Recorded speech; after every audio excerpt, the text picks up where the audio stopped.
Arab-singda akhoi khenabung khulei ahanbada akhoi wari ji haudringa listening skill matang do hi amani dang haige ko listening skill matang do hi amani dang haige madudi listening skill se skill haiba posi karamna thorkhibno akhoi da leijariba talent sing se thabukta phajana onthorakta badagi skill da lakpane skill haibade aigi loine jaraiba itik to adubu develop tawba growth tawba ibada isagi ibagi style ma loine jare adude henka hanna bo honaba natrado sing henka hanna ba productive oiba aduga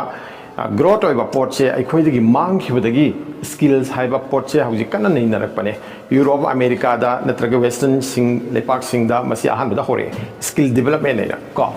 skill development da ikhoigi soft skill je sigi matang da ni listening skill je ko listening skill matang da wahi amani dang haige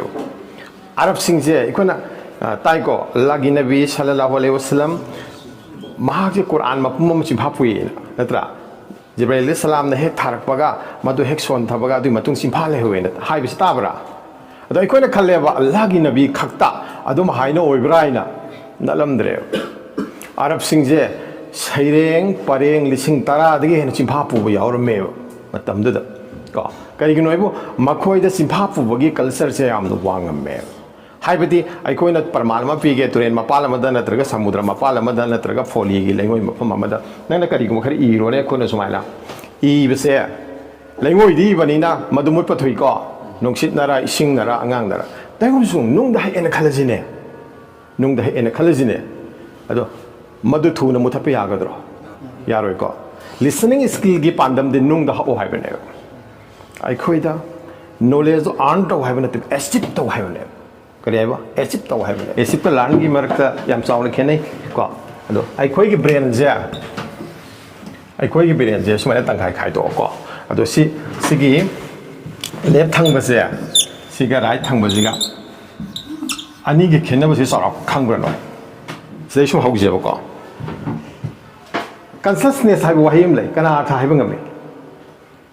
Consciousness, subconsciousness. You couldn't bapta, I couldn't come on. Ha. Sigi potche ikona hainari sai no phom amani hair chen hoi de gyan da loksin ba honari base amjo hona ba phangi jing do consciousness ne natabra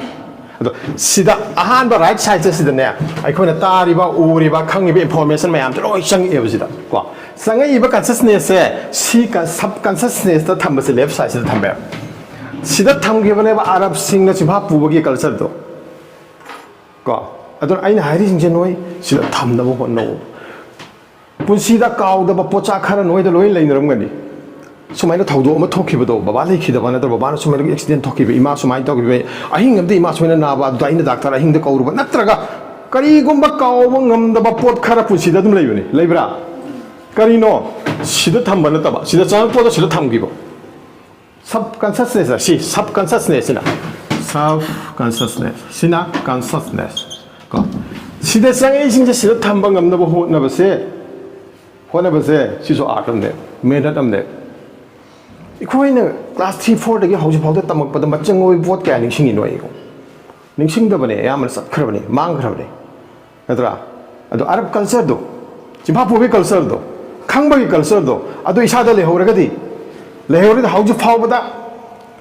Pretty Karam, Satari have see. Aduga, Solar systems, the Karam and Satari have say. No class 12. Sinoi may mark the Khangna Yauge. Time by university come I satari, touching with you, I could shall have a rhythm gram name. Natra solar system, the galaxy, the universe, cosmos, like Nadro. Paraman Pirme,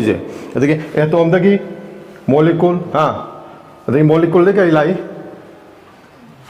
particle actro, particle body lactro. Sigi my amze, I science ki sata chunate badu. Can you tangai fada begin epsi? I quick mang the tather you porting a quick tangai fada dunep. Yantaraba. Aduna must two no luxury number one over. A lucky Nabisha revolution carry me. Science I was no mang carbadumba. Carriaba, Londoni. Aduna, Madu, two number, luxury. The science I was the quick technology may have seen when Ure. Science I the Karigumam Gachum come with the neighbor. That's all. Systematic study do never, permanent but he live to never. That's all. Could I make brain matang in the science name? consensus subconscious matang nai science never karamena kudam pandam later the proof later the proof se thiba se sibu study ko kari haiba kari gumba amada praman thiba se kari no sini study arije research arije the hujiki proof se la aba matunga ai khoi de kari lai real fake ama laktro the ahan ba khoi thengna ri information no ina never ko information no ina level information se ai khoi na nei naraga madugi paraman panthai madugi kadai no chumi kadai no lali si thira matungda machang oiba fake machu thoratro aduda ne ba esi bhairisi aduda ne ba knowledge harisi adu bhau changsi magi concept tu bane education haisi kari makharam pari nei narani adu yate chimpha pujalagani adu khomjan gani loirani exam de irani mark phangani degree diploma phangani sinate 시기 시스템 제 실내에 신나네바 아이콘 클래스 T다긴 오지 봐도 담에 입신 좀 까우리지 강들이지 하우직 담미바 저우바 에듀케이션기 너기 아까리 셀레버스 키 포칭제 마시 강방강 그다음 하나 땅 비즈니스 프라만 비라거네 타이틀 라거네 타이레비디 마팅 방하거네 나타브라 아주 굳이 왕암 땅 너도 항비바 점점바 그 솔라리 시스템 제 카리노 나하비도 사람을 군박가 안 거니 अदे मना solar system से करम इस थारी मो इन हाइरोने सालों कुंभ Krang निस्ते class 7 8 lion तंगुरम ने the सीगे सिक्स खंगल मतुंग द ताइबंग पान बसे करम न चथारी एसु ज्ञान लाकदम ने यान तारबा सीगे ज्ञान से लागा अंद मा नॉलेजेबल होइगदम ने बा नता ब्रो द ग्रीक फिलोसॉफी हम कले बीसी अद ईसा अलैहिस्सलाम पोक्त्रंग गी सही चनी लिसिंग अनि गी ममांग दा को याम द लीरबा अदु द मकोई गी ने करी फक लेबा सिस्टम फक ले मदुदी नाहक तायंग पान बिसद लेरिबनी तायंग पान फिक्स नॉलेज नाहक लेफम थोई फजदा सा इकोन इसिंग थाई इसिंग की नॉलेज कना ले येंगो इकोन नुंसा सोर होंजली निसा सोर होंजन बगी नॉलेज कना ले करी होंजली बनो करी होंतो इबनो खाना बदि खांग बनी को अदो आईगी अकोय बदा लेरिबा आईगी हिमिनरिबा अदगे आईगा चनमिनरिबा सिंगसे सिगी मतांगदा नैनबा अमसुंग इसागी मतांगदा नैनबसे एजुकेशन नत्रो एजुकेशन है जे अकोई बसे ना इंगोद मतें करी बांगकनी नत्रगा खुदोंग थीबा करी थोगलकनी सि खांजिन नबगी नैनरी बुदु एजुकेशन नत्रो इसिंग इसाव करम न लाई नोंनि नोंसित करम लाई मदुदि करम न हिंगनी नोंसा सारगन करम न हिंगनी नोंग चुबदन करम न हिंगनी मसि नैनरी एजुकेशन नत्रो अदुदि करिनो आइखोइ सि करिनो नॉलेजेबल अखंगबा अम्मा ओइबा ngamnaba होनबा नत्रो अच्छा एजुकेशन के तो पांदम मना इको ग्रोथ लाइको चावरे इको नहा वाले मते पाखंग फारे ले साबि फारे इको सिगा लोइना ने इसागी डेवलप लाख पा नॉलेज दा सिदे आमने जनरल नेबो एजुकेशन ना ताली दु नतेबो सही की मतुंग ना इको दा ग्यान लोक्सिन सुम लाख पजे सिनतेबो एजुकेशन ना ताली इको द ग्रोथ ताले सही की मतुंग ना लाइबो से सिदा थोइगन्ना को थोइगन्ना ग्यान लोक्सिन तानसिन बुदु नेबो एजुकेशन हाइजे अदुदि कामाय तोक तामा एवं असिंग बसिंग अदुगी ज्ञान ताबसिंग ने क्रम तो गिबने हयेंग ताकदो परादु ngasi पाथोखरे फेसबुक से हयेंग उजां ताकदो सिंग से पाहरे नै नखरे अदुदी माने ज्ञान तादबसिंग अमसुंग ज्ञान तानब होनबसिंग दो होने न उजां तालकपदु दा कमाय तोबा इलाइना ngame अदु ngamdabसिंग न कमाय तोबा मतेंग लवे ओजा सिंगदगी अखंगबसिंगदगी हा अदु करी सि करी गी नो ngam इसे आइना तमिसे आइना खांगदब यादे खांगदबनी हाइबदगिनेबो हा आइसे आन तौरो नॉलेज जे आन जे करिदो पैसा ना आन तविने अमुसा खिसादगी एसिप तौरे इसाग होवे नतबरा अदो आन गे एसिप से खेनबसे खंगजलो इंफॉर्मेशन नॉलेज गे खेनब खंगजलो नॉलेजेबल ओइनो होनो नॉलेजेबल ओइनो होनो हाइबसिदी उर्दू करि हाय मालूमात हाइबंगा अमने करि हाय इल्म हाइबंगा मालूमात सिदी सुम खंगु उरुबा तारुबा अदुने हायब को अदुनगा मौलाना रूमी रहमतुल्लाह अलैहि वारी हिमलीगे नोइदेको करमाय तोगेबु मांग इंफॉर्मेशन जे सिगा नॉलेज सिगा खेनबसे मागी उस्ताद मोद हाइबंग फकलेब करमाय प्रमाण गलुइन हायरकदोइनको मौलाना रूमी रहमतुल्लाह अलैहि बाल्की द पोके अफगानिस्तान द को 2207 द पोय अद मतम सिदा मुंगलोइड कांबू लेरमे मखोई सिंगा दारकदगी मासी मुस्लिम से तकथोरकपदि कदोमदा लाए वो तुर्की ताना लाए तुर्की से लेरे तुर्की से मासी करी वेरके स्कॉलर मोइरे स्कॉलर से करम मखल की स्कॉलर इखदा हाइना आलिम आलिम सी English ta kari haiba thona khumune scholar scholar si Manipuri ta kari hai ha maisau si Arabi ta kari hai alim ko hai kre ko Hindi ta kari hai Hindi English de Pandit Jawaharlal Nehru haidro Pandit Jawaharlal Nehru do Pandit kauri ba kari gino madi kari barrister ni khang haiba the magi discovery of India ga science ki port mayam yauri barrister mana phare adum salwesi aduna scholar amase Karino Hendia scholar amase information se si knowledge la aga andane adumena hojiki Maulana Rumi Rahmatullah alaihi se choba scholar mo we choba scholar mo we karamba scholar no sida muk lakado indiko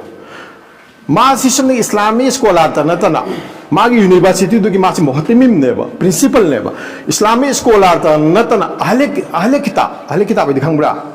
Jew Christian singba aibadi Quran ni mamang ta tharkhiba larik singdo adugi su scholar ne mas adugi su khangebo karamna makoi phawba mai manak to laga hangayeba thireyo yantar adu yam khangebo Islam Muslim sing ta natana toigum sung sige khangbasina ne mabu pelen mangamde mabu pelen mangamde aina jabur dagi tawrat dagi chimha puraga kanagumna hangpa bakhum darom pidana sine ma tawri adu mana adu supen mangamdre kaino bandugi information mayam dugi knowledge ama khak paame hakikat itan really kari kari ni finance kari ma paame knowledge ama paame truth tane itan truth am khak paame madu mana karamai tawgebu mai ma puni sam lang tak nare mana khangdaba udaba mayam mango da leiba singse masi karana takpi gani tambi gani haibagi mo da yam lang tak na bang khak lei khudamai na noida am ta hangge ne hoji akhangba singse yam hangingye khangdaba singdugi khangdredana khangdama ngak da ngai hidra na kam hangingde aduna akhangba singse yamna khangingye kaino hena khangna bagi damakta aduna adugumba hangiba thiriba mi singse akhangmane ba noi khango nakoi ga wang hangbagi culture leibra leitradi nakoi gi knowledge noina tali singdu yam neme haibane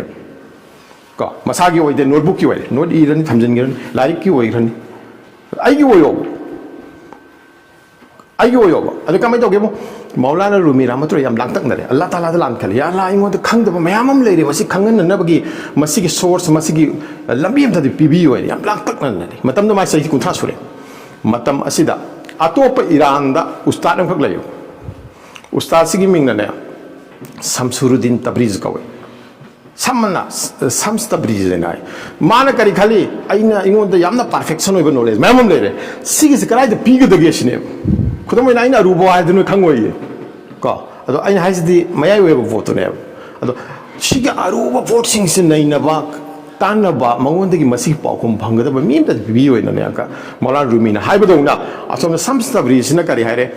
kari dwa tore la da yalla aingonda leiriba sahi humfu sida leiriba ingana tanjil leiba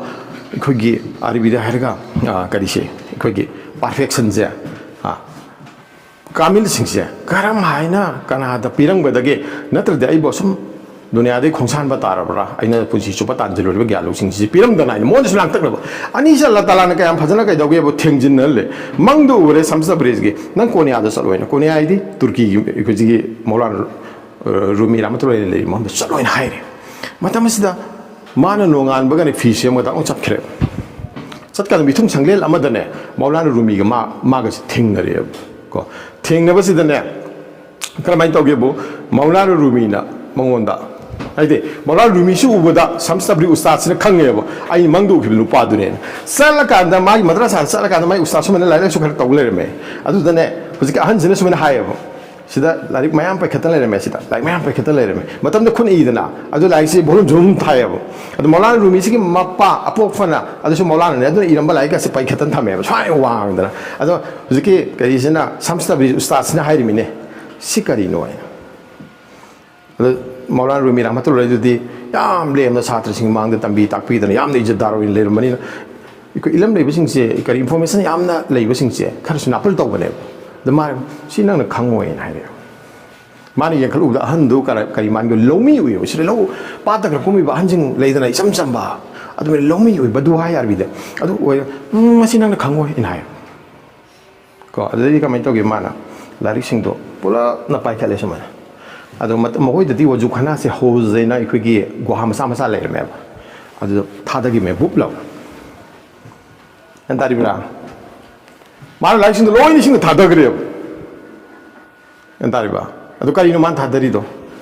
ꯁꯤꯒꯤ 인포메이션ꯁꯤ네 ꯑꯍꯟꯗꯨꯅ ꯍꯥꯏꯔꯤꯁꯤ ꯀꯩꯅꯣ 시다 야우르신 너 인포메이션 같다니 시네 낭나 라릭다 본치 좁바 낭나 라릭 시기 막 하포 오늘 레리시 까이기노 낭나 사나 사기 막 하포로 낭나 사도 롤라 글로 라릭 시들 라마이나 들어 라마이 싱디 까이나 들어 리밋 레이 들어 자니 오베 소음이 오베 상와 오베 라마이제 라마이도 야우리부 싱드기 왕데 레리싱드는 까면 강대이노 아도 라마이 싱드 야우리 싱드 낭고다 락트라가디 라릭다 좀 레라니 낭고도 오이러로이 아르타시 사드르싱도 피르보 까리네 마 시디 시싱세 아토쁘기 왕앙드니 마이제 아토쁘기 왕드 낭나 사기나 테시네 인포메이션 징시 아도 마나 그래 마이페 마이냐 분시 슈퍼 단절루발런 이빠는 이름바 뿌나만 이싱도 혼다래고 코니 바이시다 보 이싱도 따버들 로이는 사이카이드나 마이역도 yentu니 이브니들 노이 포토로니 yentu머닝디 이드나 아도만 오 시암는 머루 오이브라는 기세 아니 하르마나 마카데 로컬레 렉싱 마탕 마탕 꾸멀 로컬레 꾸멀 로컬라가 뽀뽀뽀 타라가 삐레 사사사세 모이나 칼루리네 까이노 이싱도 따르니나 이싱도나 마라 뭐랑 마이역싱도 로이 망그래 망은 머니 신도 들어 또 까리마도 소음드래요 망음드래요 아도 깐토르부터 이싱 마리 깐토르부 토르부이 먹었다 거기 우풀로는 토래요 담박이 우풀로이다이네 아도 토래 또 깡도 예행에 이싱 마싱 짱브라 코프라가 아도 까림다 아까이 보이름드래 아도 마나 뭐하니 뭐라로 믿는 거 아드나 이싱도 혼타루라바 아도 마타타바세 이싱에 짱바 무슨 핵도 마역도 세 가이비하버시 아무튼 망음도 십가리노 시디가리노 마나 뭐하게요 아도 마가리 하이건 우사도나 시 낭나 강드리바도냐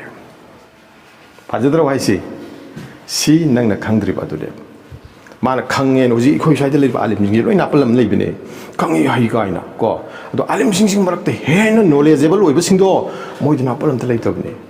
룩논 바네 그래서 일름시 기땅 락바 노레제 기땅 락바다 아이코이 이사세 짜고파 공시 레이다다 바타오범 레이요 거 아두나네 알림징나 하싱가 야나드드나 목내리고 코나리바 나 하싱나 차티 부왕 항버지다 아 모이네데 모두 용나 강들 민나 사오버 콧바 아다가 마이레드 찌엔버 콧 마염 떠리시 거 아두나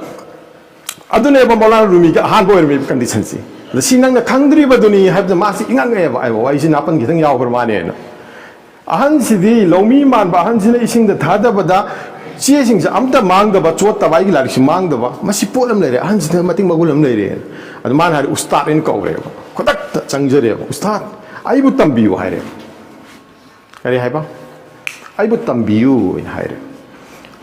아두 만 까림 따름다나 마시 마기 미퉁 창련도다 한게 아주다 마울라나 루미나 아tuk게 함을 랑딱 내키 마두디 마지 마콩데 짬빨 야오에고 강데 마이 마tung 착해 아이 땀비유 아유 까리 외르담네 나하게 사트로 외르담네 아 모릿 외르담네 셰크 아이 나하게 모릿 외르담니 아이부 땀비유 딱비유 시네 아자 까리노 딱비 땀비유 하이트리세 신이 코이나 라거도리시 인포메이션 징세 레이디버 까리 징세 아 쿠도모니 연고 인포메이션 까리노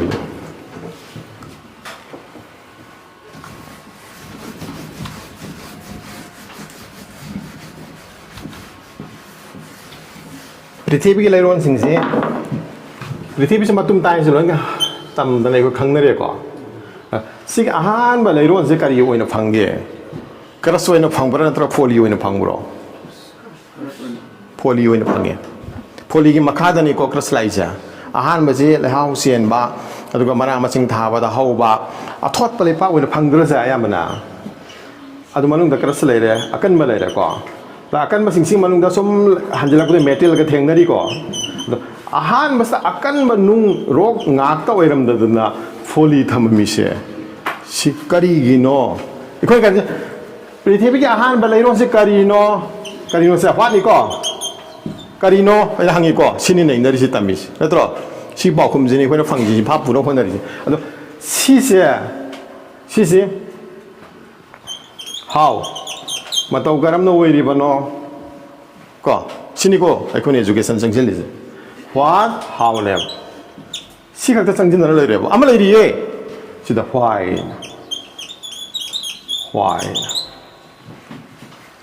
सिगी what से सिनि information नेबा सिना knowledge ने सिना wisdom ने Sigi knowledge, information, knowledge, wisdom se sigi khongchat ku education ka wai. Education se ni yung mari mga dani ko ina noida explain to na ko na rise line of wine. Ato information, knowledge to wisdom sigi khongchat se si mapung pha na tabong amna bo na budu education ka wai. Hujai na hangre sigi mathak thangba sida lairiba singse material sing ka tinga na mo na ja. Ngaram deko. Keno Prithvi si khunda leita ba amasung ahing basingna leiba yanana bagi damakta Allah Taala na design tawe. Design tawra. Ahan base sige se Karino hai basi ma hek loi bada thengnar je hawai basine bako. Patau garam na si oiri bano. Adu matang da hwai karigino hai ba sigi matang lak pada ikhoi gi iman ngi mari leinare. Allah Taala na ahing basing bu kaim tong na bagi damakta establish tong na bagi damakta asingumba graha ase layau sen ba phuli adum balai paksing duna mamang da thamaga manung thang basing sina magi tangai phadab dugi matung ina leiron se semam mane si by chance na tebo by chance na tebo Allah Taala na magi aning magaloi na semke bane the education ji what how the solution you why yujilo pamatamda I quick knowledge se truth se conditional truth ne basi ani se adagi sila ko da eternal truth la kan eternal truth kari hai ata khangbre eternal truth ki lom da ba achumba kari hai ba hai bi lom ba nai da ba chumba chumduna ta lai ra ka da ba ha chumduna ta lai ra ka da adu eternal truth se sig why is your pada phangane sine lumal labra gyan tabro noi pai haisa yan tabra ado noida aina ngang bataba adu gi wafam nate gyan lok sing adu wakhan ji khanmina je wakhan khanmina bagi session ne began tawris natra wakhan ji khanmina je adu oira di sida art ke parmalam pi gire ko adu ai khoina atopa parmal ma sam ga pi ai nem toin bi parmani lai na ising khangi ko si parman ja han noi staram bara aina hai gra bra gaino atopa class so hai gi bane ado ising jam gi yeng se ko sigi information knowledge amjung wisdom je khangna na bagi parman lama ising de yam laina thoe adagi sigi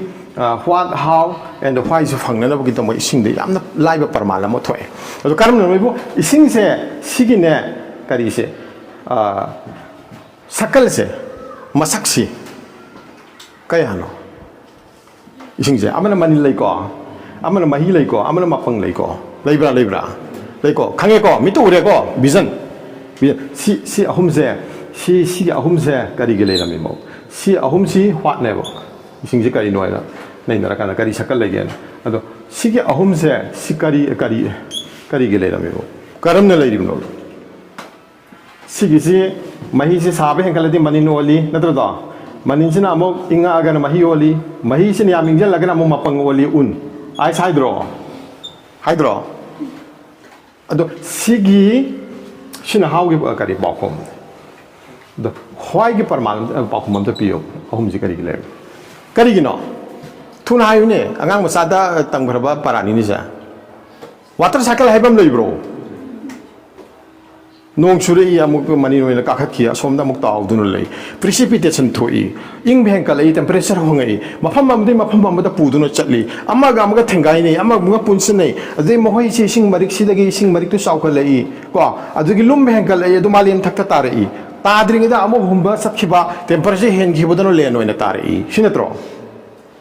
tare sida leire ising oina leire ising je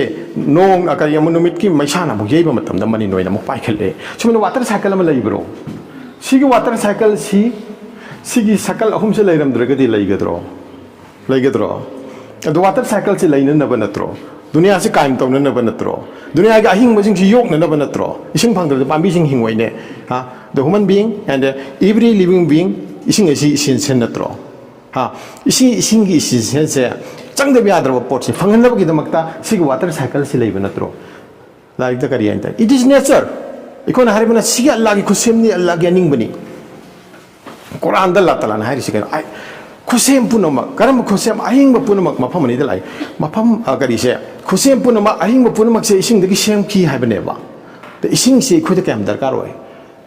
퍼센트 그야노 레리지 합장다 75% 냈더라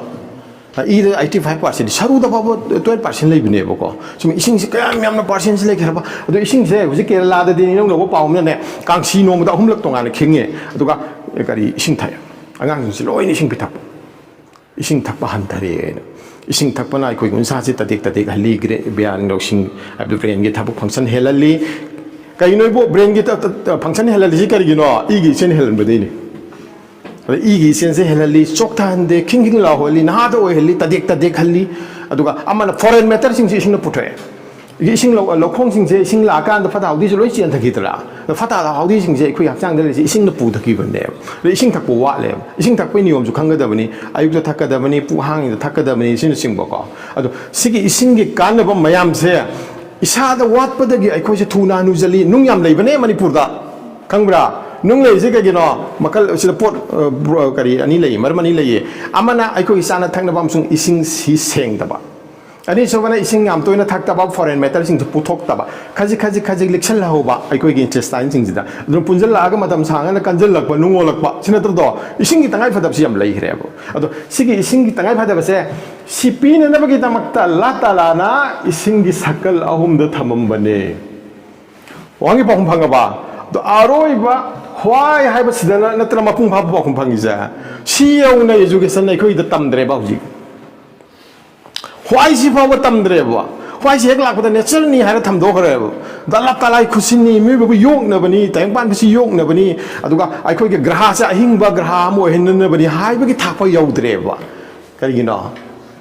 Materialistic wall of the Gilak heaven ever education system. I don't know. The Islamic education that they see why she for Yogeli, why she power from Nike Iman Chemio. I couldn't tanner city, a lot of like cousins, Khangbangam, never I couldn't tabari, but I'm able like my Amsiki, Galoxing Tannery.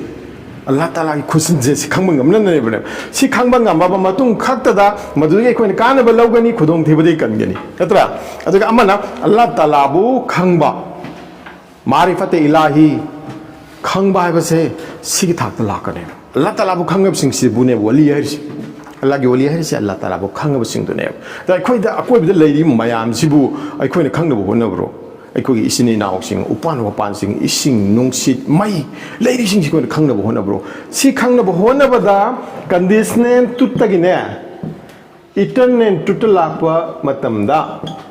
Why have a fangai Amazon Allah Talada, Aduki Gallo sing Duki Tumpa Moya. Jom Tiraka and the Aroiva, Punamaka Horapam do the Dagla to Ting. See how to pump just about Ting, never say, Kana Matamating no the Pang in the Sana Sanatan. See like Teva, Sigi education system like Teva. I could generate a missing cigar, Islamic breeze, Tongs, Haraka and the Punction Naragai, and he say, Pangaraba Matung, the Kaktasik Pokum, Pangadabani, Tamiba sings a Quran, so Hadis Kamu. Ha Sangam Nargam Yango, Matam do the net. I couldn't have missing the carnival Pangan. Carnival Pangan. Go, similar. The Ishing Shidioba Mahima Pangmaning Tanatan, Magiam Barsu, Barsu Kareva Magi Barsu say, she's a home name. I am Bazantamo, Amana. I think we sing Sigi Mating Magunze, how you gonna come with me? Sing a sing by sing sigmatic moves and answering Tangra forever. Go, Amana, Masse transferent or never. Hybidi, Massicari or Royaba. I could give Machula Royal. A sing missing see. Machu Hegla Bakari Yalabne. Amana, Mahaula Royaba. Test lay Royal. Test Hegla Karimama Yalabne. Adamana, Amana Karino, transferent or they go, Machula Trego, Amana Manam lay Royal. Sourceless or never. Hegmanam lay Bakari Mama Yalabne. Machulay taba, Mahaulay taba, Amanam later. See a home secretary tammy more, I know Kariumata. I couldn't hang Bataragadi. Go, hang Bataragadi Karipa from Lakani, no Kanakumangam. Ising Sida, nutrient oil, Lemisikarika. I'm the canto. I have a quiz walking convenience. I cut the Tabiati. Karino bu, young. Machusika una palm the Yawa. Madam Zika, I will not palm the Yawa. Mahau Zika, I won't palm the way. I know do palm me, I do Mahaudo, I know do palm day. So, nutrient no way to me couldn't the sun draw. Me couldn't touch another draw. Angam Sataku Yadro. mi khudi makta channa dro nutrient oil sine balla talai khujinsi la talana nutrient oil laga ising bu mi khudi makta chanan mane habidi ising gi hakchang gi dargar oi basing se fulfill oine na bagi damakta lambi do clear oine tham mane yan ta sa ado sigi hwai sigi no le sipau yo pa matam da ai ko na kari gumba amabu mapung phana khangba ngame aduna asai maulana rumi ga kari ga samsabri ge du ai muk lak ke ko ising gi da phang ga dor sa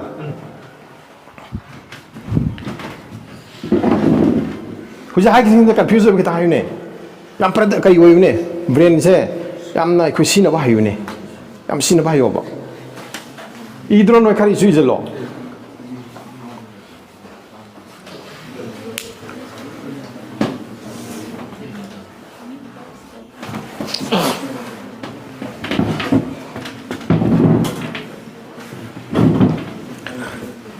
ai wa ma ge ba sin ba thang thawi hai ba ma tar ba sin ba thang thawi ade kang ka thang sin da kang ka thang wo ye na kang ka thang wo se ka ri ga ko ko ge se jang kai ko thau khra pho to sin ba ya da ne ado ai khoi gi brain se ai khoi gi brain se normal mil sing sin sa ma da ka sin nei kana khang ma mi ka sin nei 이거기 브랜드 싸마드네 2% 3% 파우신을 뭐 이거지 아저씨 한국 간다 이거지 이거들까지 임라이 이거기 브랜드들이 얌나 싸우벌런 게 예만이더나 락프라 알버트 인슈타인 탕브로노 이거 까리람 마사노 마시 야후디네 거 주니까 아도 마기 티오리 까기 이름 봐 theory of relativity 가이나 더럽니다 yam thinker ne yam khalame ado ma le khidra matungda brain gi matang ji my brain jibo asuk yamna advancedly khalame jibo asuk yamna khangami jibo my brain jibo kayam sinage ni yengwa 5% sinnaramdre ne yongko 5% samda manga phau sinnaramdre aduk yamna laipok ne hainaram masingdo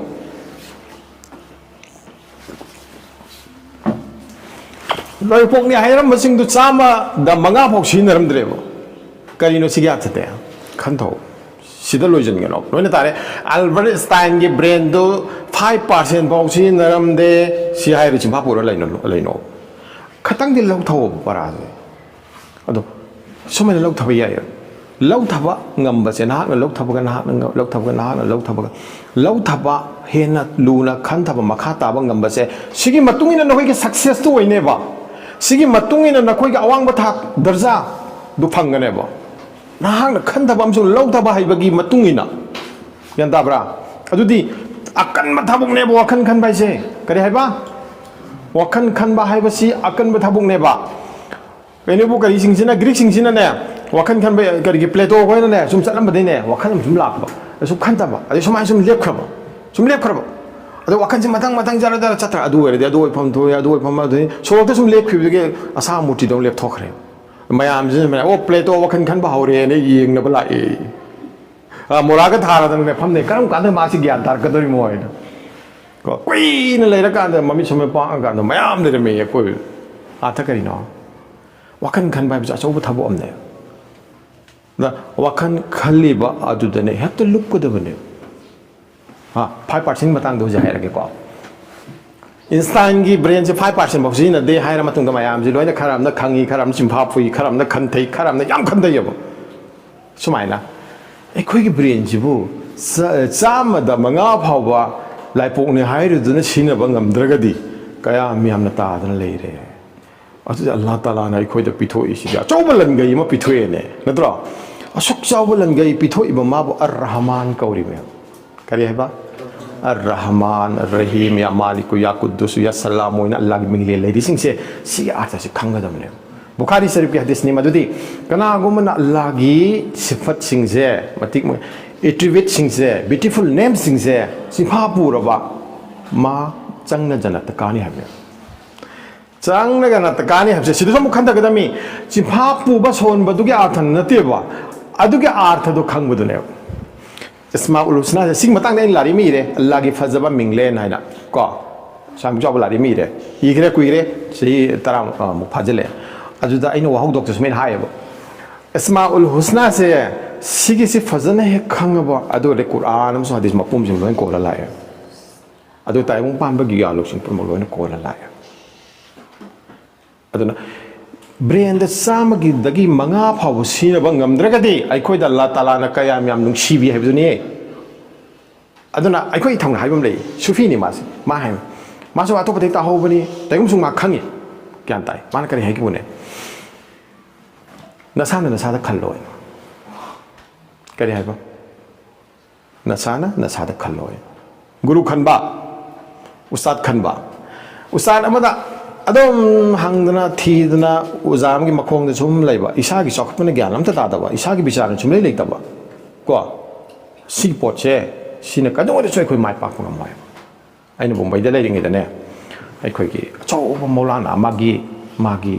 ꯀꯔꯤꯗ ꯈꯥꯟꯀꯥꯗ ꯆꯠꯂꯦꯕ ꯈꯥꯟꯀꯥ ꯍꯥꯏꯁꯤ ꯑꯩꯈꯣꯏꯅ ꯁꯤꯗ ꯃꯁꯤꯗ ꯍꯥꯏꯔꯤꯕ ꯁꯨꯃꯥꯏꯅ ꯖꯤꯀꯔꯒꯤ ꯑꯆꯧꯕ ꯀꯔꯤ ꯑꯃꯅꯤ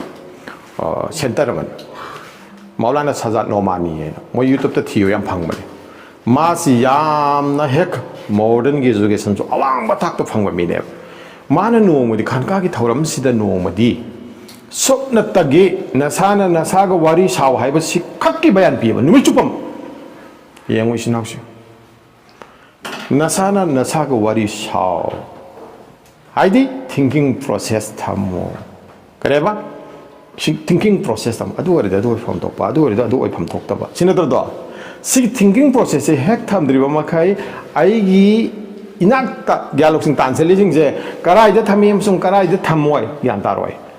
ha kari thamim sung kari mangre yan taroi aduna isana isagi gyaloksing se si isana khangjabam change sina Maulana Rumi na kari hai Maulana Rumi da samstabri na kari hai samstabri se Maulana Rumi se ma se sagol tonga la ya matam du sagol ni dana sagol gari na tra sagol tong bani dra magi murid magi sadra amani na magi tungile na gieta du mana kham sat khra gari mai tawge magi sagon khuji da dango pai adu mana kari ai ge bo yang jel laga sumai nang na thiri do Karino hai ba Khangna Thiyu hai sai ha ki kari hai ba nang na thiri do Karino hai ba Khangna Thiyu athadi ai khoi se knowledge tana badi ho nei tan gador knowledge do Karino khangde sai khoi ni singi matang bam nei na ru do ha nai khoi ni singi matang da magi sifat amasung magi mating magun amasung magi sakpham adu yong na nei na de na tra nei na raga su masi kari ge thamami mo haina makha taram de makha taraba matung da ai khoi na khange ai khoi ni singi matang da nei na ri kari gi no khangi ko aduna ai khoi na kari gum ma nei na ba matam da aina naina ga dorisi karigino haina khangna ba hona ba se sina aina naina ba matamda yang chat kale sibu kari ka wi purpose sibu kari ka wi goal setting ina tarba goal setting noi goal setting thamoi goal setting du no yeng vision do thamoi dro adu goal setting mata kana no khasitang hayu duna goal setting ja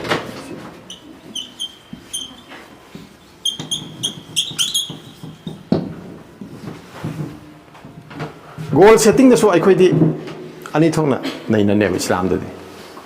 I see masi natra madu oige haibasi natra goal setting cha natra na hoi me amarak sa goal setting sana sim de oige na khanba amasung goal setting si setting to ro kayam yawi yawra ga namtang hayo I see oige na khali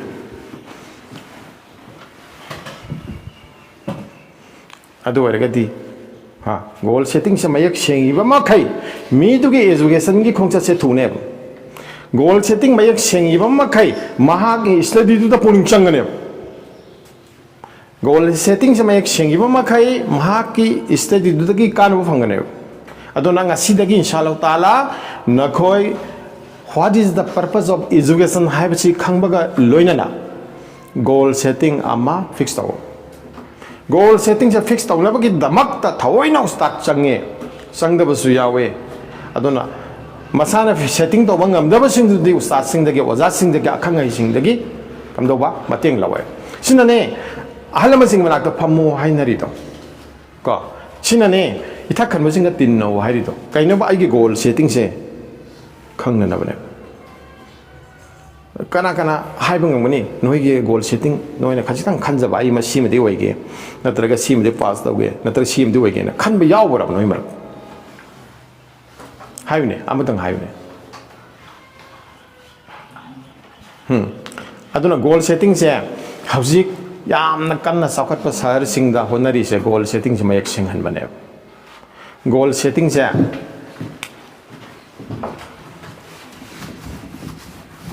oza wai gena khan ba yawi kana gumana natabra oza wai gena khan ba singdo mahana khangi singdo atopada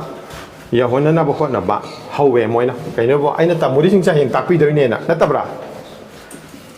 adu goal setting duna ni atopada mana payback torido si wai ji khangbreo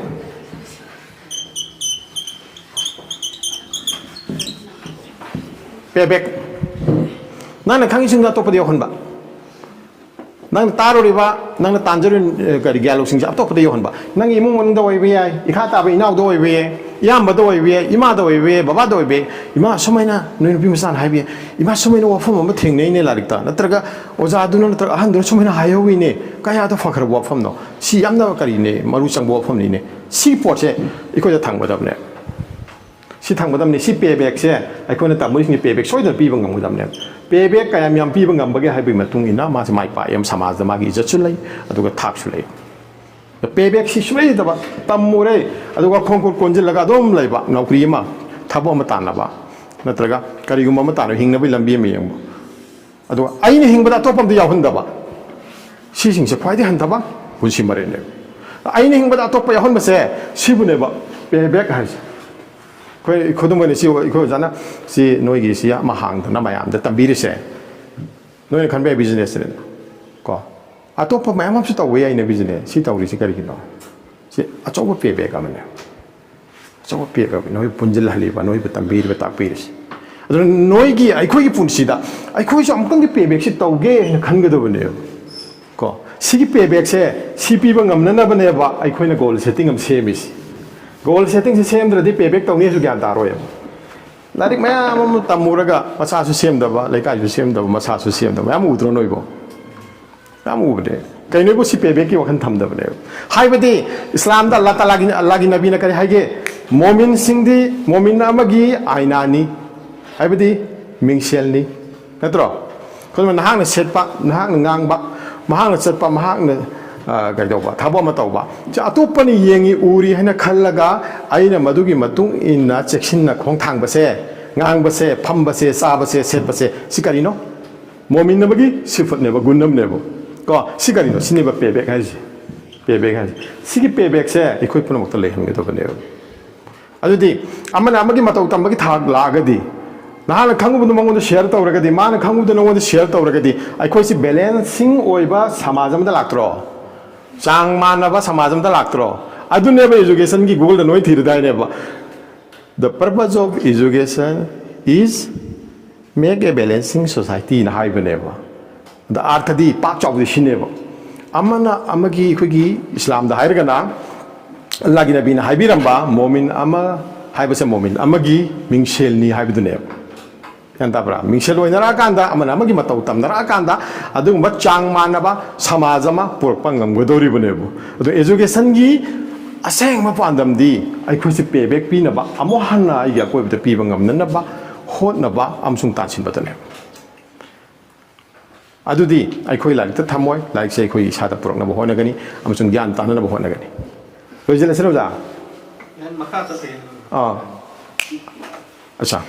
adu hujiki hai sing noi gyan ta ba ta da ba khari hena hai ni han ning ba kari lei hayo ama hujiki hoi consciousness ka subconscious ka matang sa hoi subconscious ka matang ka lai na kai to ga di ya ko ta ge da ya mana what how why hoi how bu dio le why na kai ma kha ta ta ko si to ka mai to why yo good question consciousness samsung subconsciousness ya adu idan hai ra ge ko 이거기 사다른 미싱세 노마다네 와칸 게 아무 라이 칸브라 60,000 묵 라요 야암드라 라이브 와칸 징세 블록 또 부담네 왜 아무트 이거디 라이브 와칸 매암세 블록 또 돼 노이나 럭실레 라이브 와칸 매암 호지티 와칸 얌랑 나비 마람 멈출 레레 모바일 레레 어떻게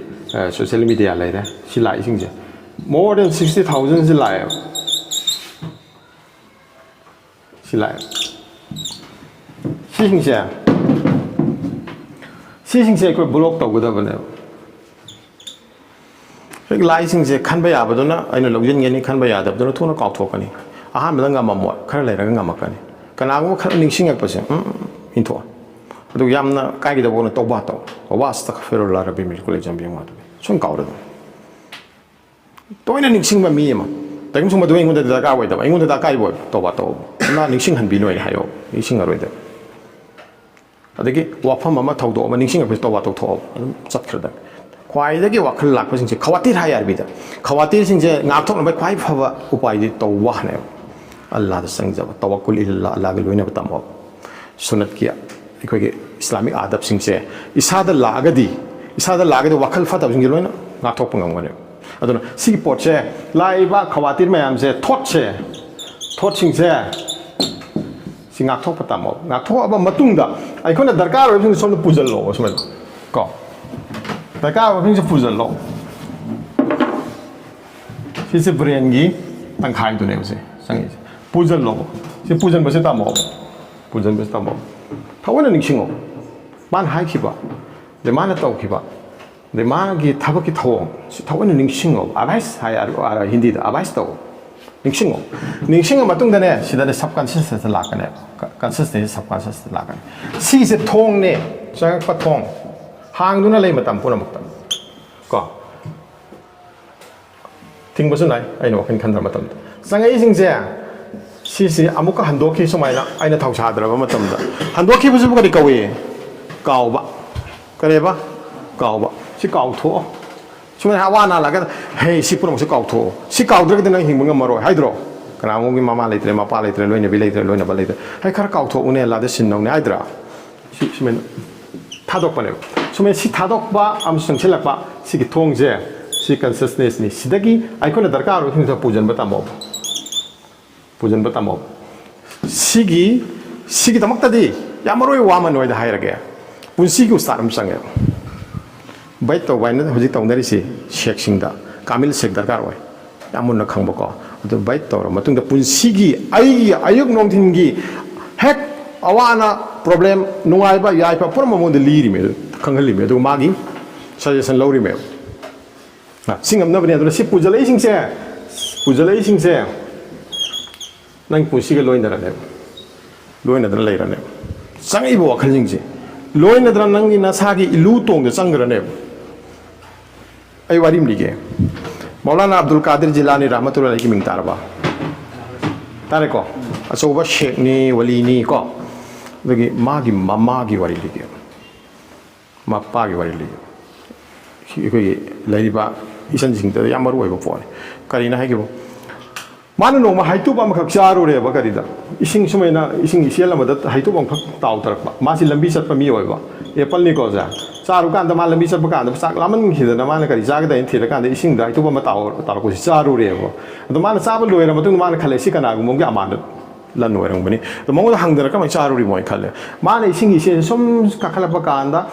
करिगुंबा इखोगे हाइकोल अमदा उपान सिंगे सुमाइना मसाजे इसिंग ओमदा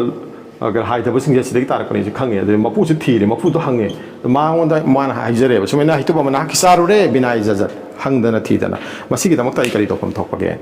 नतदे हय आखेर तै फारने क्याम धर्म लेबे फारने मतमदा कमाइ तौगेबो करिसिना हाइकोन मपुस इंगांगांगी Young लेरे मोंगोन करम मखंगी अंगावबोनि सिबो हुजिकी मतमदा सुमाइना हाइतुबा म चारुबि मरि मखंबो थिरे मसे अराइदे वेर मरोय नंगी नारायण कोपीनबगी उपाय भक लेसिने करिनो आई इसा नुपी फली मखोंग ते ममित तांगी मखो करि तर मरोन थोकते अद मागा नंग निका तौ तारे सिना ते उपाय भोले तर लेते मार खले दुनिया पुसी दी याम तेली मफम मतमस ममित तांगी मना गारी ममित तांगी मरोन थोकतबी मखोंग तेक पिदुगा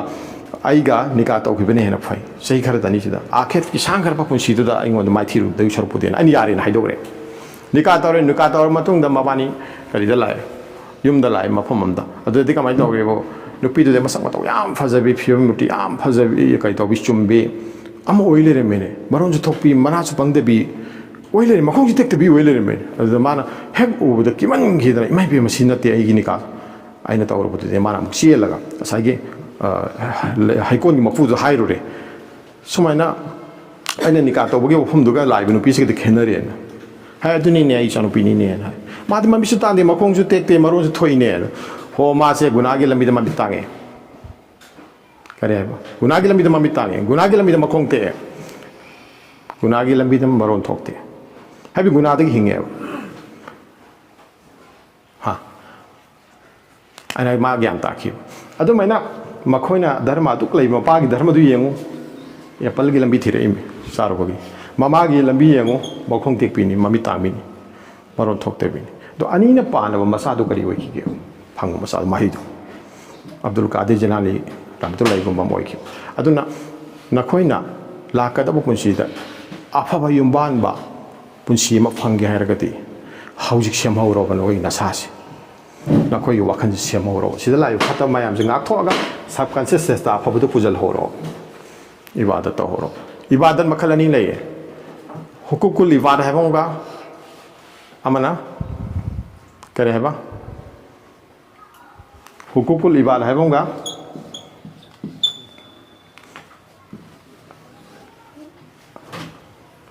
huququl ibad ꯍꯥꯏꯕꯁꯤꯅꯅꯦ ꯑꯩꯈꯣꯏꯒꯤ ꯃꯤꯁꯤꯡꯁꯤꯒꯤ ꯃꯔꯛꯇ ꯂꯩꯅꯔꯤꯕ ꯍꯛꯁꯤꯡꯁꯦ ꯁꯤ ꯑꯗꯥ ꯇꯧꯕ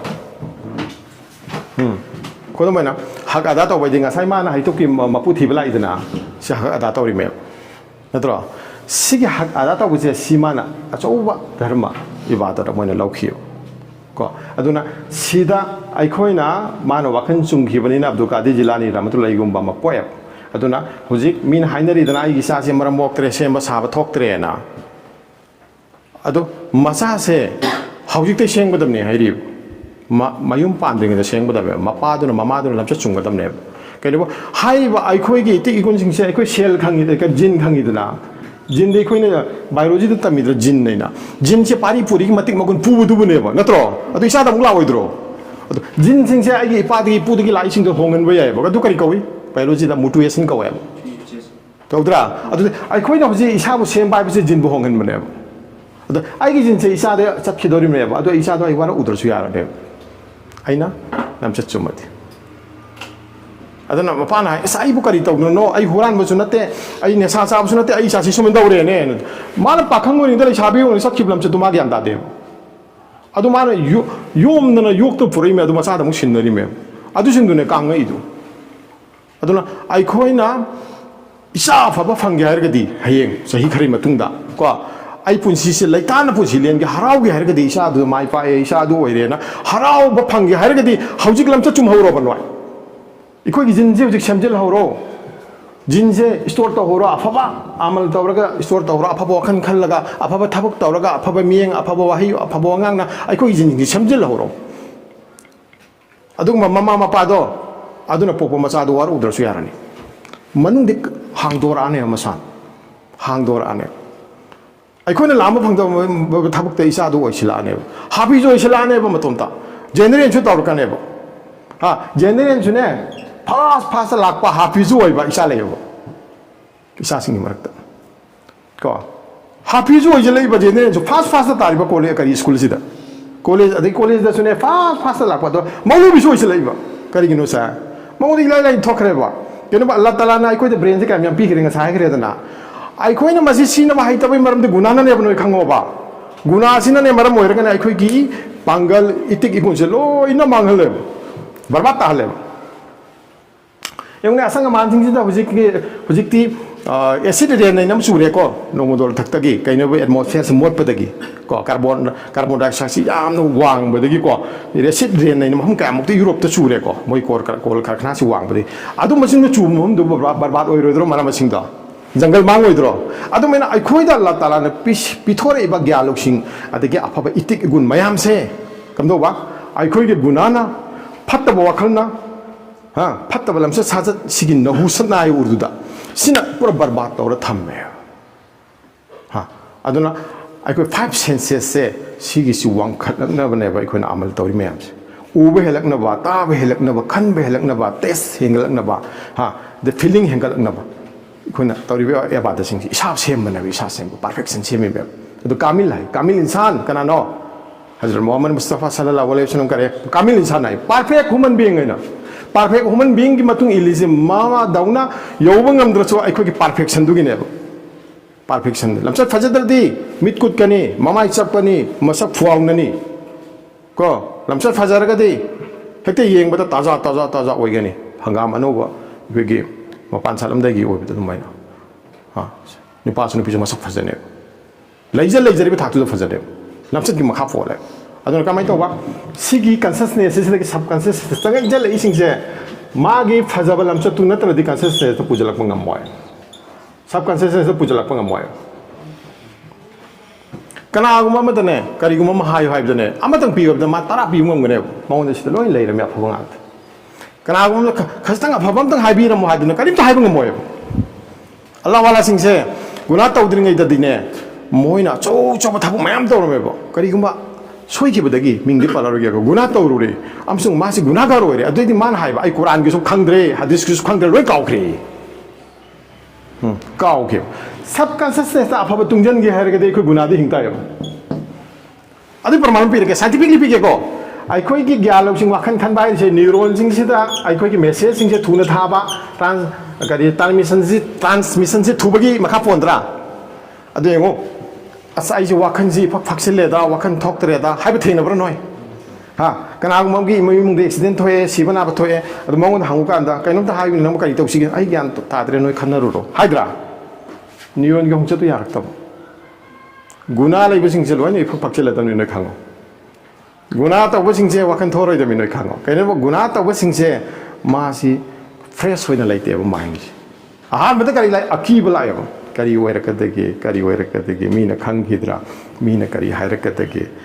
mina hairade kari oini ai jat barbat oini etro dosa adra guna tong lan suram guni hayeng kari thoga ba sigi mahina kari oirakadori ba etro do sigi akif na kamaino ege bu magi brain se kero fresh oidre ba gloom oire gloom khangbra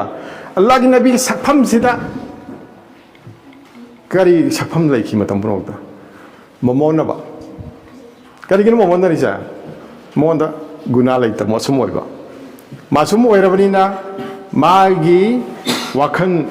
magi thamoi magi gyalo sing matam brokda fresh ta lai re ba adunu momona ri me ba natro aduna ai khoina guna da gi hingba tai subconscious la na bai damakta ko guna da hingba tai simbe re ko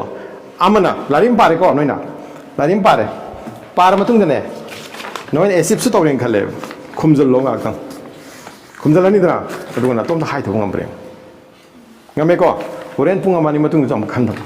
ngame ko nang na manam da hai do ba sini yengo aina taw ai kainu haige aina ta hallo madu da nang friendly kaudana lattana haibang magadi nangi conscious to subconscious se la bane ba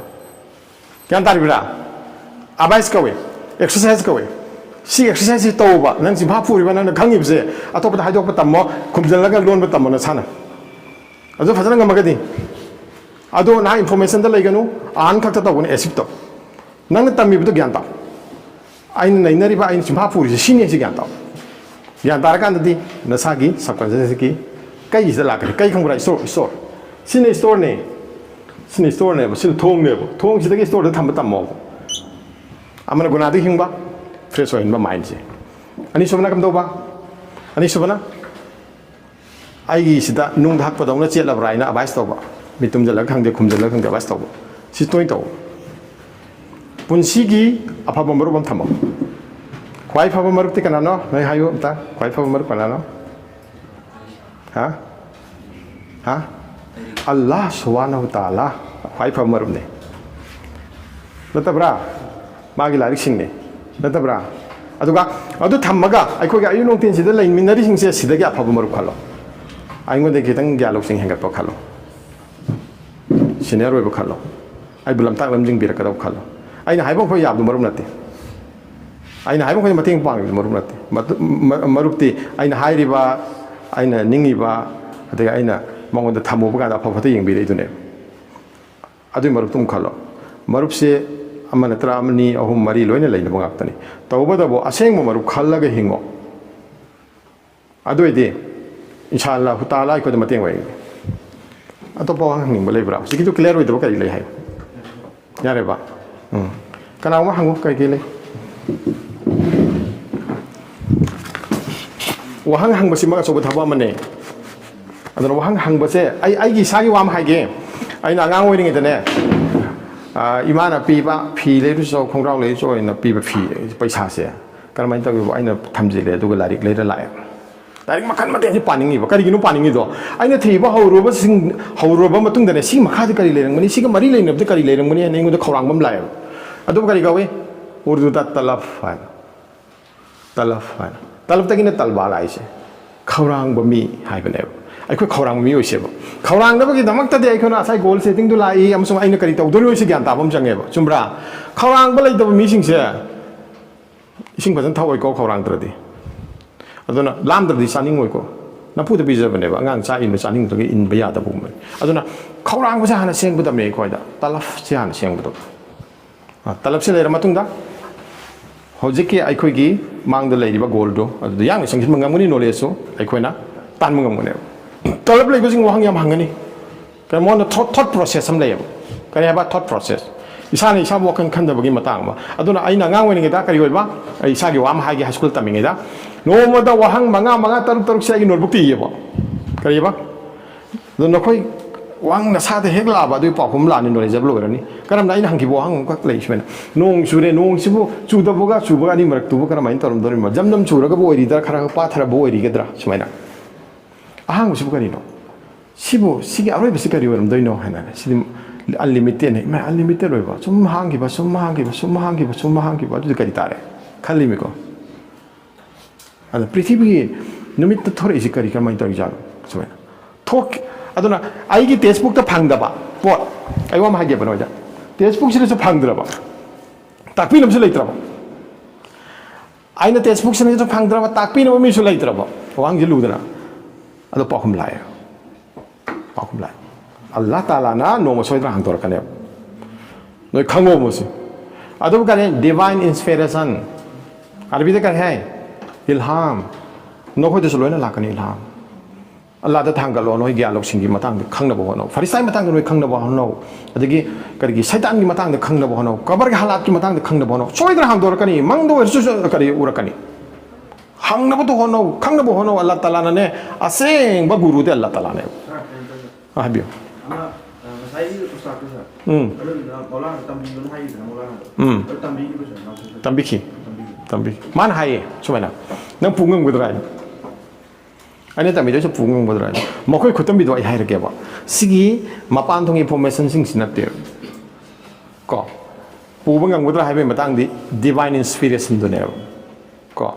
Allah Ta'ala ga atup do ne ba no da ina wari do call ke ai di loina openly lead re ba huzimana tambi Allah Ta'ala bu khang ba pa mi hai be ne ado ikhoi khandre ngone Allah Ta'ala gi manak nak pa pa mi hai bisi ikhoi ne isam sam na khandro ai wang tang ge ba numit se Allah Ta'ala khusem ni dana mai unjele yeng mangam da ne kaliko thawam isa pun mak numit ne numit kam yam no asman de le ri se billion ni masing thi bangam manati e galaxy mai bisi numit ki chabul am natro ado sigum numit ki chabun se si khoi gi galaxy mami kari ka wi milky way siga thangna bodo kari ka wi Andromeda sumana leire be galaxy hingse million billion ne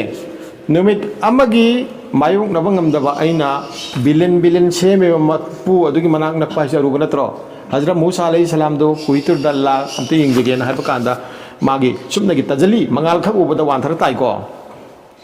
kuitur sing do phun ta ki ko atuta samsta bizna hai nang punga moy Allah Ta'ala do khang ba hai se mari pati lai punga moy hai puba ngam na ba kita makari tauki puba ngam na ba khoda maina ai khoi da kari ai ni kg manga gi siang hap ke har ga decision dia roi ko kai ma thomom pu pai do ya roi ko thumuk to tayar to bom changdra pai bom changdra aduna samsta bri na maulana rumi bu Allah Ta'ala bu khang na ba gi tayar to han gi ba ready to han gi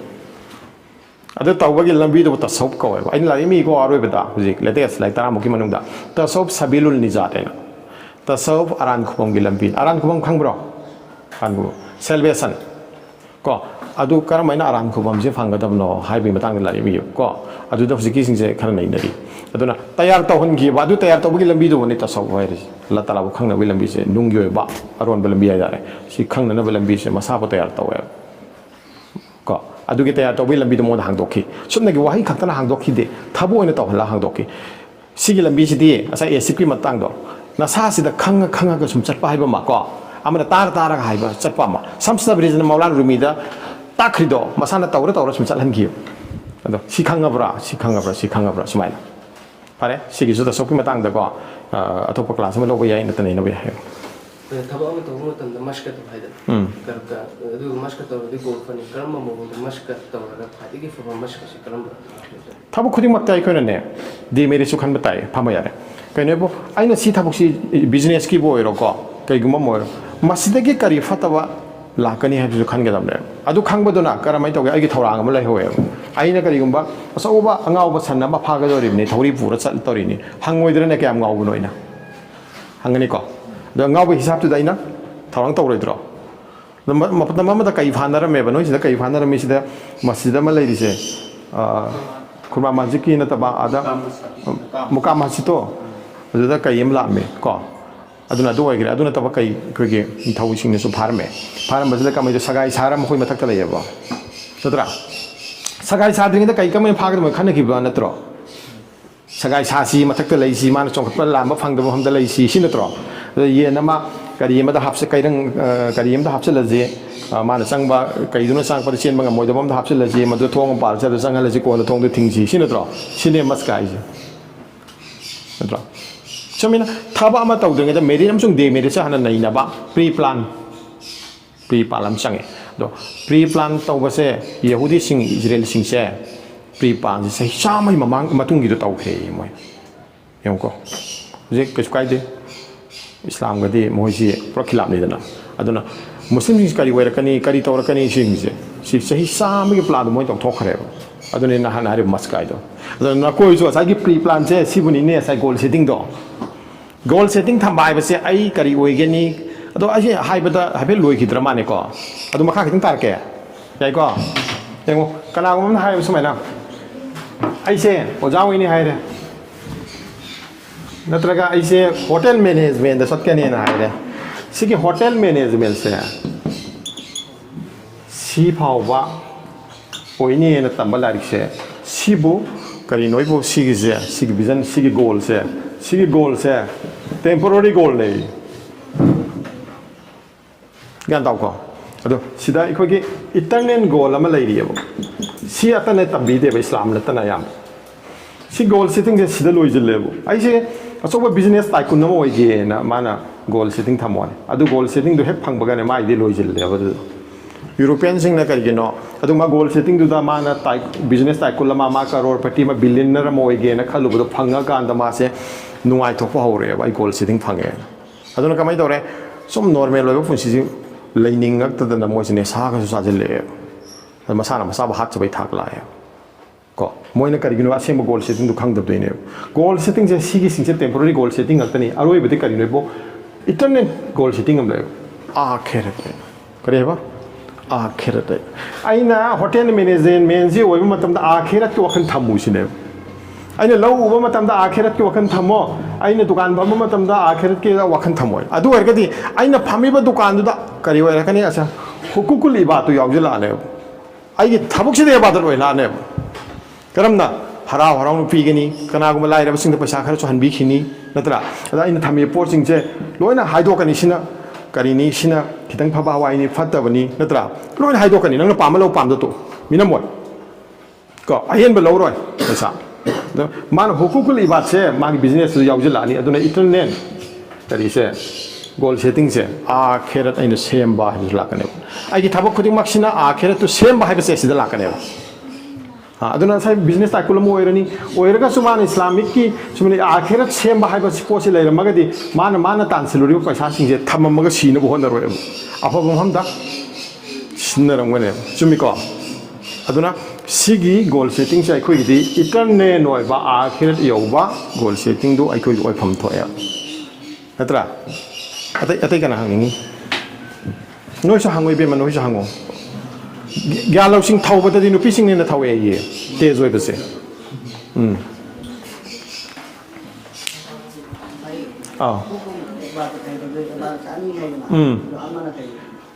amana hukukul ibad haiba ha amana ne hukukul allah haiba amana ne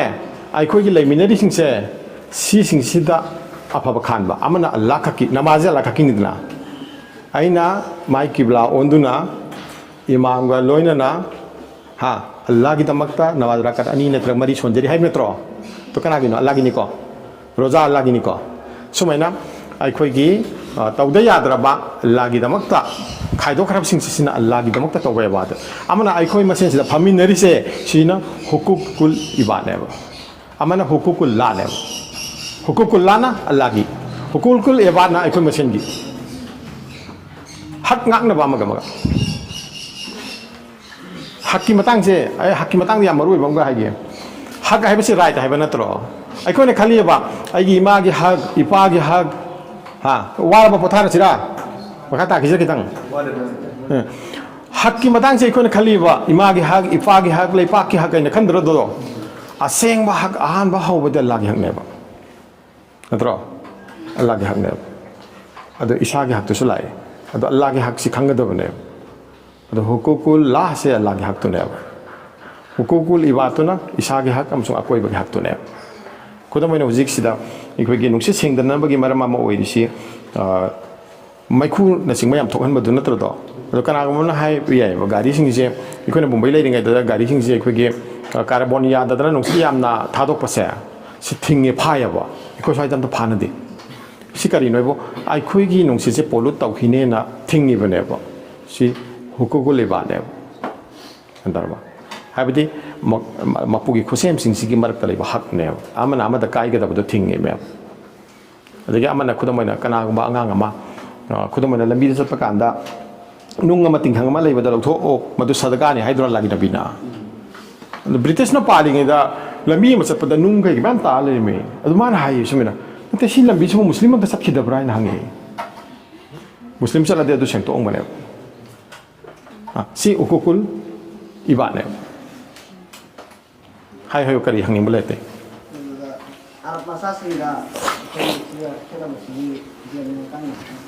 Arab masa singa ko khena bagi hari bra kari matang da khena bna ya lok singi matang da mo si am da ne ya la sing si am thau ba mi oi taw mo si ya lok sing si am thau ba wa kan thought process yam na thau ba ai si ma pan makai mong le me saudi da kari da ko area ta le me capital adu da malim ga ya ma mi sing si ka tin na re ko adu da saudi masa sing yam thau yam te zo yo hai ka da mi na ye u ba ne ko reading press ka na ai na dro mai thong ba ba na puning je ta khang ba ya re re na hai ge do ri do ka kai na si wa pham thoi ka kai hai ba am te zo ye ma si moi ji mayam na ngang ni si da khudub ani mang chat le yam te zo ye mo si ya lo sing si aduna matam da Quran bu sin pha pu ba se lagi nabi ta na ata ba sing du su mayam ma thu nek ta sin pha pu kri ba ha pi zo ri se yam line thok ri se adu mo yam te zo ye billion ye mo ye mo ya lo sing si Karino oi rim no am ta hai ge hang ge moida brain lo sing yam na masa sing te zo bi maram am di Karino bu makhoi se sin pha pu ba gi haina bi ma mo gi pari pu di la ya sin pha pu ba hai se brain si sin ni da na hojik su angang hing se chumina hai ni ye hafiz tam han ge ya mai general mang ta re na ko ado hafiz ta ro bu am se aduna general da la ko kan da ne general tau da na hana lai ram ba sing do adu da gi yam hele kari no khang bra mana hafiz ta da brain culture am ta ku sin pha pu gi adu ila thu e mana kari ko mama pa ban nei no sin pha pu thok sin pha pu khra de ma do ko no khang na bu ho no lai re na sin pha pu thok khra de ha ahan mai do mana ano ro chu esip ta la ko ilai da na aduna brain culture se moi arab sing sin sahi ka di ta la ya pari puri di ta la ya kai no bu moi di madrasa school lai te tent na bur khala khala ga moi bedouin ni da na ikoi ge le house en ba ma pham mai sing phang ma pham da muksa ut amso hameng yaw do yo ga leirani mafam da dugi mafam gi khudong sab do loira ga to pam do hongani sina tra moi tor mi sa bedouin ni dana adar moi ne school ka ba madrasa ka ba adum bagi si yam sang leiram de Quran ir ga leiram de dana natro do ir ga leiram ko na ir bagi thak lak pani dana aduna sina moi si pha pu ye culture si sang na leira apne brain je moi na how to use brain si khanga abni na leira abni na moi tej oi bane sidagi khoi kai lo thaba ya sidagi long thawaya ba sini nakhoi ju khan bagi kari ma process am lai ra de ko brain si ha productive oira kane thuna khangba thak che wang kaneba wakal khanba process thurak kaneba sina thang wer kani sin amaroi bene bji ka roi bo phamse sina thang wer kaneba natra ka di pang na dum lai ne ko noi ki pang na dum lai hanging ba yaw rate to jela jela hangwa noi mar te so amani te hang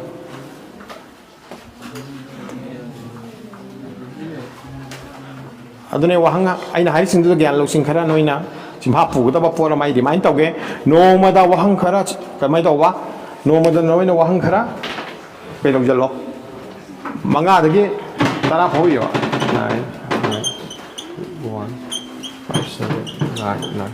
นะก็ในยามนักคริติกหน่อยผมว่าคุณลากันนะสิดาตุมาให้เราไอ้โมบายสิดาก็ไอ้นั่นมาทำทางเดียวตุมาให้รักแกอะดูต่อไปต่อบุนักค่อยนะว่าหังมารีมังเสคือกี่ฟิโลโซฟีก็มารีเลยนะทอดก็มารีเลยนะก็สิกระโดดบ่ขั้นนั้นบ่ฮะนะบ่คุณต้องมั้ยนะน้อยหานาตาครับไปอิตรูทไฮบังไปอิตเนตรูทไฮบังก็หานาตาคิดว่า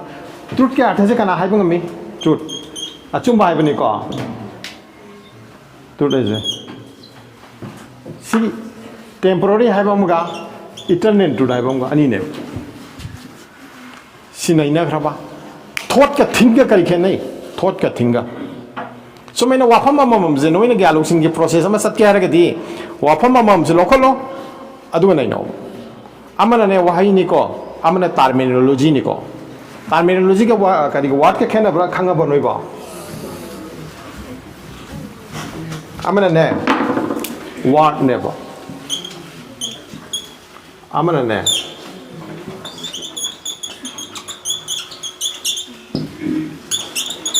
terminology 네 what 네 와히야 막하고이니 terminology 네 프로 concept 뭐 있네 오늘 따오고 야모르고 보네 what 시드네 거이나 white and high 네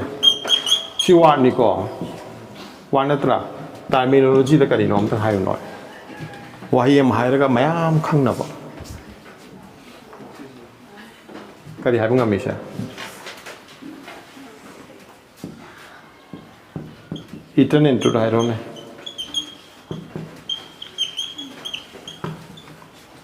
terminology ko geography hayro ne biology pun ma kontro adune sigi word se ama lokal ga nai no ba अदुग मतुंग द terminology अमा लौकलगा नैनबा ngamaane a concept ta laane ko ado sigi ani je wata lौकलगा नैनरो Ahaan बदा खुदा many इसिंग Matang नैना की ko ko ado no nongsit ki matang su nैनो amam mai matang da nैनो angan mai matang da nैनो